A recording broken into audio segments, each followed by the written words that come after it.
Psaume chapitre 1 verset 3. Il est comme un arbre planté près des cours d'eau, qui donne ses fruits en sa saison, dont les feuilles ne se fanent pas, et tout, ce qu'il fait prospère. Ce verset est le 3e verset du psaume 1, qui est l'un des psaumes les plus connus de la Bible. Le psaume 1 oppose la voie des justes à celle des méchants, soulignant les bénédictions qui accompagnent ceux qui vivent selon la volonté de Dieu. Dans ce verset spécifique, l'image utilisée est celle d'un arbre planté à côté de cours d'eau. Cet arbre est utilisé comme métaphore pour la personne qui cherche Dieu et vit selon ses préceptes. Voici quelques points clés à noter dans ce verset. Arbre planté à côté d'un cours d'eau.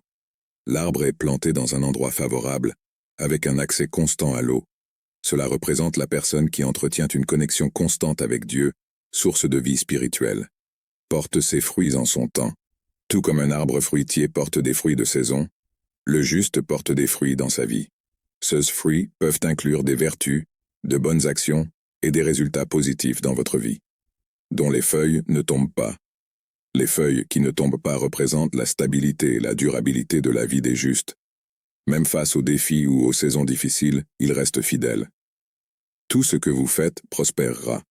La promesse ici est que Dieu bénira et fera prospérer les efforts de la personne juste. Cela ne veut pas dire qu'il n'y aura pas de défis, mais qu'en fin de compte, vos efforts seront bénis et couronnés de succès.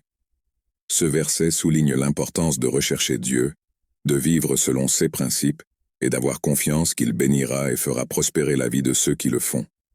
C'est un message d'encouragement pour tous ceux qui souhaitent vivre une vie juste et conforme à la volonté de Dieu. Déclaration de confession de foi. Seigneur Jésus-Christ, je confesse que je suis pécheur et que je suis séparé de Dieu à cause de mon péché.